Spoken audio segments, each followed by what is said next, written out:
Hello and welcome to my cooking class tonight. I am excited to welcome you to this cooking class in my kitchen. So my name is Habegger. I am an independent consultant and director with Habegger. My goal is to bring to you recipes that are easy, tasty, and also healthy, quick, affordable, that make healthy eating fun and simple for you. I also want to help people with their eating habits and changing their eating habits. But you get to pick the habits that you want to change, and I can offer you resources and tools for that. I also see this group as a community for sharing recipes, tips, tools, to eat healthy, to connect to our food. My goal is for you to live a long, healthy life and achieve all of your dreams and projects. So let's get started with tonight. These cooking classes are short demonstrations of easy recipes that you can make within 15 minutes. I often do meal recipes. Tonight I'm going to do a hot chocolate. Now you may think hot chocolate is simple, and I'm going to make it simple, though there are always little things that you can add to it to make it even better. Comfort food matters. Right now I think we need comfort, and I'm going to share with you how we can make our comfort food and drinks healthy. So let's get started. I'd like to share a little bit about why I use Habegger products. So Habegger products are sold in Canada and the United States, and they're the ones that you can actually purchase from me as an independent consultant after these cooking classes. Of course, there's no purchase necessary to follow the cooking class, and most of the tips that I share, you can actually use everything you have at home. My goal is also to demonstrate that you can make healthy food from most of what you already have in your refrigerator or cupboard. So tonight we're making a hot chocolate. I have some extra special stuff that I'm adding to my hot chocolate. I am often called the queen of spices, and tonight I'm going to make our hot chocolate spicy, not necessarily hot spicy, but tasty. So I'd love to know, do you like hot chocolate? I'm a coffee drinker, but when I want to have less coffee, I replace it by a hot chocolate. I'm going to show you how you can make a hot chocolate that's tasty and also has actually nutrient rich and has protein in it. So I'd love to know what you use. Do you drink coffee, tea, hot chocolate? And when you have hot chocolate, is it only in the winter? Or I know some of our friends I have friends over in Australia, it's summer right now. Do you have hot chocolate in every season? Do you get the store-bought? Do you get it from a coffee shop? Do you make your own? What do you use? What do you like? What's your favorite hot beverage for comfort? I'd love to know. Put it in the comments. And tonight I'll be sharing a hot chocolate that's made from protein, from a chocolate protein powder. Of course, I give you tips also to use whatever you have at home. So my first tip is actually, I'm going to heat up some water. Okay, that's not special, but I'm going to heat up some water that has an extra boost to it to make our hot chocolate. So I'm going to use, we have a multi-purpose pot with Habegger that I like to show. It's very easy to use. It's so small. See how it doesn't take so much room, but it actually takes up to 8 cups. It's very easy to hold for people who have joint issues, like pain in their joints, but also just for younger, children who want to cook, or for simplicity as well. This part does not heat up, and this has an actual protection on it. It doesn't heat up, and I'm going to use it to boil some water. Actually, I'm going to stop it before it boils. And to make my hot chocolate, I could have just used, just regular hot water, but I'm going to heat up this water with a little bit of we have a golden milk tea. So you could use another kind of tea that you have at home, or this is not a necessary part to make a hot chocolate. It's my extra thing as a spice queen. So I'm going to add one of our little packets of the golden milk. You might already have some golden milk or another herbal tea that you enjoy at home. So why not add a little perk to your hot chocolate by heating it up in the water? Because this one actually has a couple spices in it. It has antioxidant properties. So I'm going to add some antioxidant properties to my hot chocolate, and that's what I do at home. I actually just put this in the water. I'm going to let it simmer, I guess. I don't want it to really boil over. Tea is not supposed to be boiled over because you'll be killing the you'll be killing the properties. So one thing to know is if you use herbal tea or tea, if you actually purchase them in, not the leaf, but you purchase the little, you know, the tea bags, make sure you check the company, because some companies use bleach. You know, when the cord is really white, it's bleached, and you're putting that in hot water. So just a few things to check when you pick your herbal teas or teas. If they could not be in a, you know, with bleached cords, or the packets, if they could not be made with chemicals that will be leaching into your drink, that is best. So I'm heating up my herbal tea to make my hot chocolate. I'm pretty sure it's maybe the first time you've heard of someone doing that. Is to add some antioxidants, some boost to my hot chocolate. Now, for my hot chocolate, I'm not even going to use any hot cocoa tonight. If you have some at home, you could add that. I'm simply going to use a chocolate protein powder that we use with Habegger. So I'll show it to you.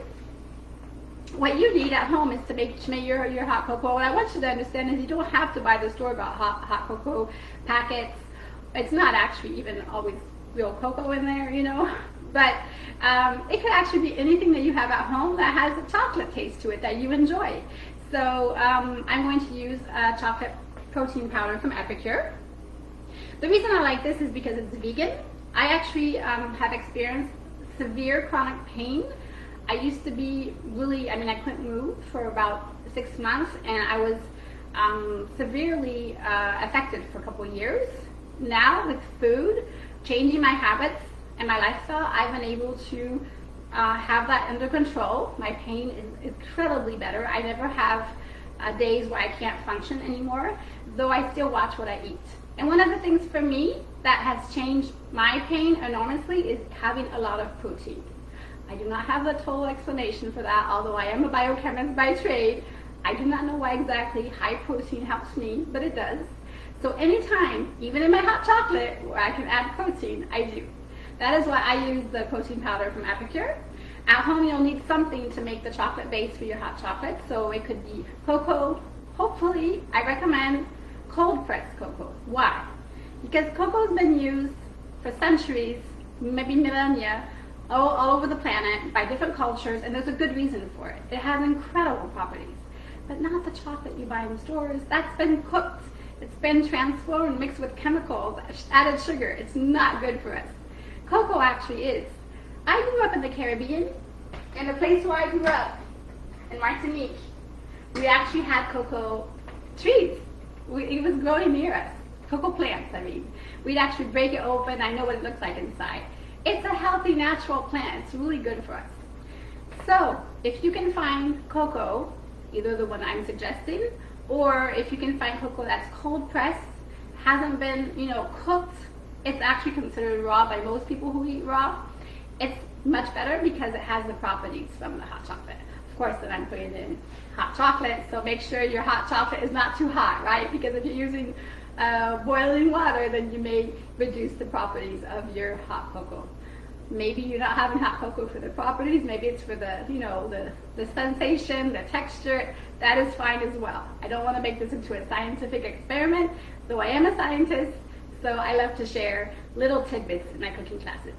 Let me know in the comments if you like these kinds of tips, if you'd like more of them, less of them, what kinds of things you'd love to know about food and how they work. So my herbal tea is ready. I added the golden milk to my water. So I have golden milk herbal tea. I'm going to put that into my here. Okay. This is not done yet. I have about a cup of that in here. Now, I have about a cup of hot golden milk herbal tea. Of course, golden milk, you add milk, not just water. You could add plant-based milk. At home, we're almost vegan. We're vegetarian, trending towards vegan, so we only use plant-based milks. And though you could add the milk of your choice to make the golden milk herbal tea. Then I'm going to add my cocoa protein powder to that. So remember, I'm making hot chocolate starting with herbal tea. I know it's special, but my hot chocolate is super rich in nutrients and it has oxidant boosters. So I don't think all hot chocolates have that. This is the scientist hot chocolate. So I'm going to add half a scoop of the chocolate for 1 cup because it's quite rich in protein. So this is what it looks like. I love it because it's vegan, it's from plants, so rich, which means that they are also thermostable, which means they're more stable even when you do add some heat. But I mean, don't like boil the water anyway. So just a few examples. It has protein, probiotics, potassium, and fiber in this. So I really love it. I just wanted to check. The ingredients are it's made with pea protein, bean protein, some cocoa, and there is some coconut sugar in it. So that's why it will bring some sweetness to our hot cocoa. So I have put my hot cocoa, well, my protein, my chocolate protein powder, in with my herbal tea. So I have a really thick hot chocolate for now, okay? This may be or may not be drinkable. I won't try it like this, okay? I'm not done yet though. I have so many other little tips to give you. And it doesn't usually take so long because I'm not usually explaining it, right? I want to share a few things that you can add to your hot chocolate, okay? I'm really excited about that. With Habegger, we have a protein booster. It's called a cocoa acai booster. You could add that. I love to add that because it gives it like a berry taste because it has the acai in it. And then we have our really fun spice blends. I add these to my coffee. I add these to anything I bake. And I also add it to my hot chocolate. So we have ginger, actual real ginger. You don't know if what you have in the store when it's ground because the regulations are not very strict about it. You never know what's in there. With Habegger, I know what's in it. I can taste the difference. So ginger would be good in your hot chocolate, just a little bit, because it's quite strong. Actually, you could put real ginger, but just a little bit, and you have to really like it, right? We have our pumpkin pie spice. So that's different spices, like, let me just see what it says. Because it has so many different spices, it doesn't always give the exact details, but like it tastes, you can see the picture, what's in it. Oh, those are in there. Doesn't that look fun? Makes me think of the holidays in the winter. I'm in Quebec, so it's actually cold enough to snow right now. Apple pie spice. Okay, so this one is available most of the time with Habegger. It's my favorite one to put in coffee, hot chocolate. But this one is only available every once in a while, so you want to watch my website or my group to see if you can get this one. It's only seasonal and it pops in and out. So I'm going to choose the apple pie, and I'm just going to put some. Of course, I love spices. I eat spices, so I put a lot, but you might want to try just a little bit. Some people with digestive issues or certain conditions that can be made better through food as well need to avoid some spices, and in that case, these kinds of spices sometimes could overstimulate parts of like some people's intestines, etc. So, I mean, you would know that if it's your case, so you might want to be careful about that. Okay, now, so what I'm going to add to make it extra creamy, because right now it's super thick, okay? It's super thick right now. What I'm going to add to make it extra creamy is some kind of vegan delight that you can use to make icing. You can use it to make whipped cream. One idea is to leave it in the freezer overnight. And I'm super lazy, like I want it to be direct, simple, and easy. So I'm just going to use it from the can. But it's called coconut cream. So maybe you've bought coconut milk, but have you ever bought coconut cream? I discovered coconut cream because we got groceries one time. We made a mistake and we got coconut cream instead of coconut milk. And of course we use plant-based milk. And I discovered this is the secret. Unless you have an allergy to coconut, which of course there are other alternatives out there, plant-based or dairy, you can make whipped cream with this and add the spice of your choice. You could add vanilla. You can also put it in the freezer overnight and you can make it sorbet. You can make so many different things. And in a future recipe, I'll be showing how to make icing. But tonight, I'm going to use it for my hot chocolate to make it creamy, even richer, and to give it like a sweet, a yummy taste. So I'm going to add some of that. The quantities depend on you. I add a lot because I really like it. Like I said, I grew up in the Caribbean, so I miss coconut. I'm going to mix in some of it, but you could actually, I'm going to try this again, you could actually, let's see if it works. Sometimes it works, sometimes it doesn't. You could just pop some on top. That's not working great. Sometimes when you pop it on top, it just, it stays on top like froth. You could froth it some, but that you have to test and play around with it. It also depends on the temperature. Do you know that frothing, sometimes freezing helps for a little bit? It's the difference in temperature between the milk or the cream itself and the item that you're using to froth it. So anyway, a couple tips for frothing. And I'm going to put one more thing on top. I'm not done yet. It's our Cocoa Crunch. It's a crunchy, superfood-rich topping. It's for cereal, oatmeal, and you have different superfoods in it. Like there's about 10 foods that are recognized right now as superfoods. They're super trendy and everything. Well, we have a lot of them in our blends, and this is a superfood Cocoa Crunch.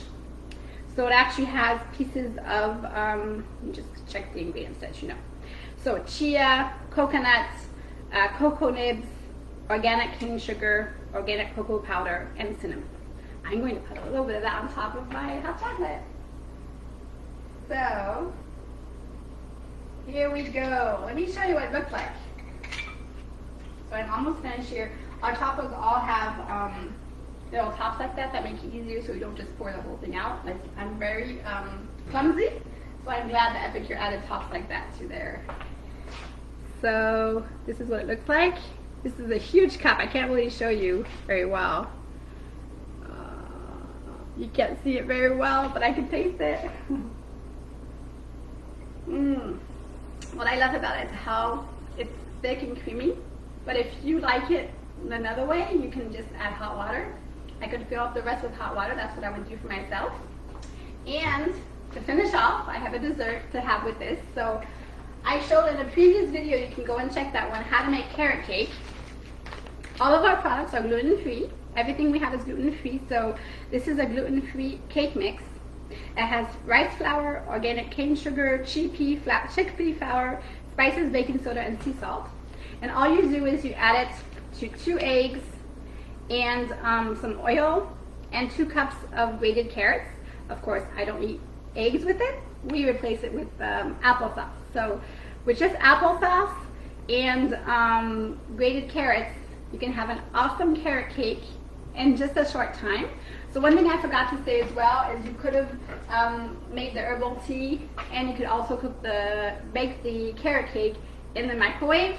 I just prepare everything with the regular oven and on the stove top for my cooking class. So last thing is my carrot cake. We made it today, and I have another video that shows how to make it. We made it in our steamer in the oven. You could do it in a couple minutes in the microwave.